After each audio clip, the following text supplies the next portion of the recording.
Okay, before we humans built courts, before we built parliaments, before we built universities or schools or even factories, humans sang. A mother sang to her child, soldiers sang through war, and entire communities migrated while carrying rhythm and melodies of their hometowns. And yet today, we have turned music into something that plays in the background. We now call music content. We skip songs after 7 seconds and we always ask what is viral, what is number one, what is trending, what is the next big thing.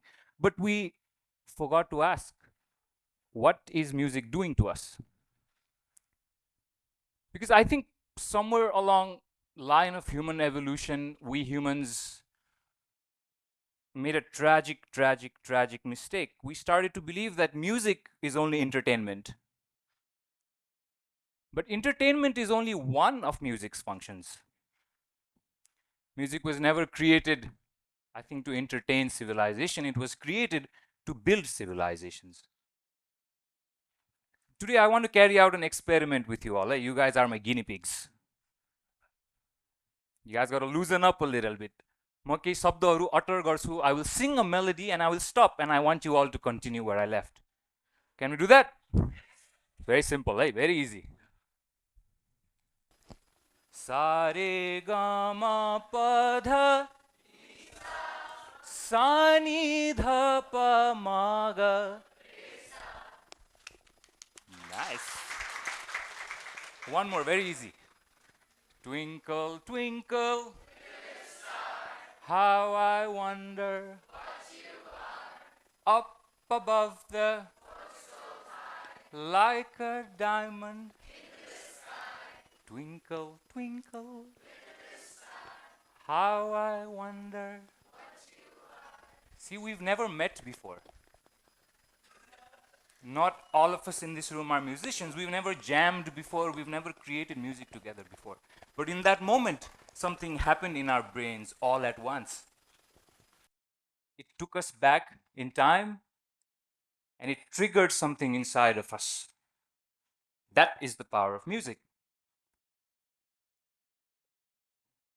But I think somewhere along the years, we kind of made a tragic mistake. Now, as a child, I used to wake up to my grandmother turning on the old cable TV set every morning, same time, same place, same channel. And she would watch Ramayana, the tale that carried down through generations, the tale that carried down, I think, even through civilizations. My grandmother did not know how to read, she did not know how to write, but yet she understood Ramayana. She understood the values of Ramayana, and she wanted to teach me that. It was only later in life I realized that Ramayana was, in fact, poetry. One of the longest poems humanity has seen, humanity has written. I was around 13 when I witnessed the second people's movement, the Dosro Jana Andolan in 2006. I was around 13. And in that movement that changed the political landscape of Nepal forever, I heard melodies and tunes of revolution and patriotism. I still remember that song. Kun song भन्नु त? Let's do that experiment again. गाउँ गाउँबाट उठ, गाउँ गाउँबाट उठ, यो देशको मुहार. See, we've never met before, but that song took us back in time. It reminded us of revolution and it reminded us of resistance. But somewhere along history and somewhere along our evolution as humans, something drastically changed. Today, we live in the most technologically advanced time ever in human history. We have access to music like we have never had access to music. But yet, we don't know the type of songs our neighbors like. Our neighbors don't know the type of music that I like. Today, algorithm decides what I like. An algorithm understands our listening habits better than we understand our listening habits. See, music was never about performance. It was never about one person performing for 1,000 people. It was the other way around. It was thousands of people participating together. And when participation from music disappeared, something else disappeared with it. That is the collective emotional experience. So we didn't really lose music. We lost our relationship with music. And today, as a lawyer and as a musician, I have this profound realization that laws can regulate human behavior, but music can shape human emotions before laws ever need to. Now, for us to understand what we forgot and what we lost, I think it's important for us to understand um, what music did to us in the past. Number one, memory.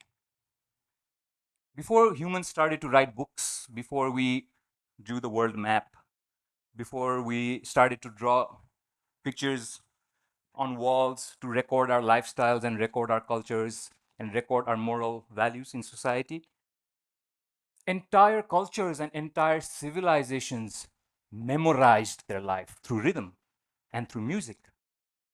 Now, ancient tales survived because people sang it. And it's evident now that the brain recognizes rhythm better than information alone. That is exactly why we can remember songs that are probably 30 years old, like Twinkle, Twinkle, Little Star. I think it's probably older than 30 years old. But we don't remember what we ate 3 days ago. थाहा छ तपाईहरुलाई what you guys ate 3 days ago? मैले त बिर्सिसकेँ। Number two, what did music do to us in the past? Music as resistance and music as a tool for revolution.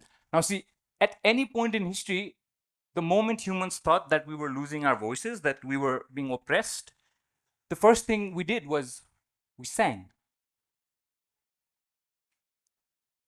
Revolutions always carried flags, but before flags, revolutions carried rhythm and melody and songs.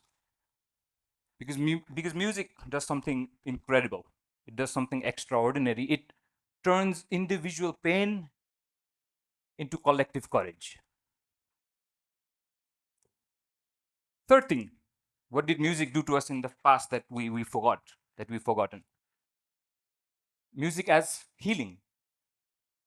Our ancestors knew thousands of years ago what today now science confirms, that music has the ability to heal.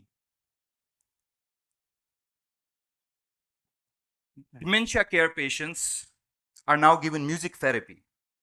Neuroscience now proves today, without any doubt, that music can reduce anxiety levels, music can regulate stress hormones, and to a point where patients who have brain damage because of strokes, because of brain strokes, can relearn language by using music therapy. Now, that, my friends, is not entertainment. That is something deeper. That is something way, way deeper than what we think music is. Fourth thing that I think we need to remind ourselves what music did to us in the past is music helped us identify ourselves. Every nation has an anthem.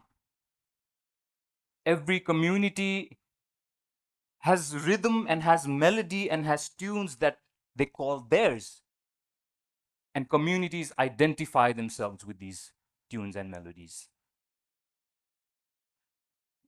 Music reminds people who they are, where they belong, and what brings them together.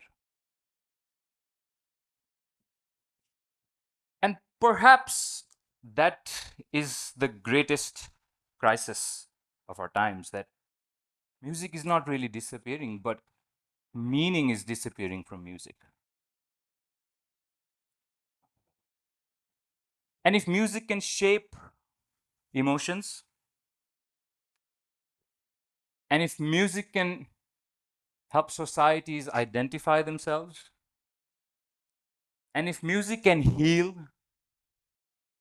and if music can help societies revolt and resist, then perhaps music is not really only entertainment. And perhaps music is not a luxury of civilization, it is in fact infrastructure of civilization. So today I want to leave you with a thought. And the next time you listen to your favorite music on your phones, on your computers, on your laptops, on your way back home, while you are driving, while you're in the shopping mall, while you are cooking, while something is playing in the background on YouTube, I want you to ask yourself this question: what is this music doing to me? And if music really is the most powerful tool humanity has created to transform us and to connect us all, then perhaps now the question is no longer what do we listen? Perhaps the question is what kind of a world do we want to compose together? Thank you.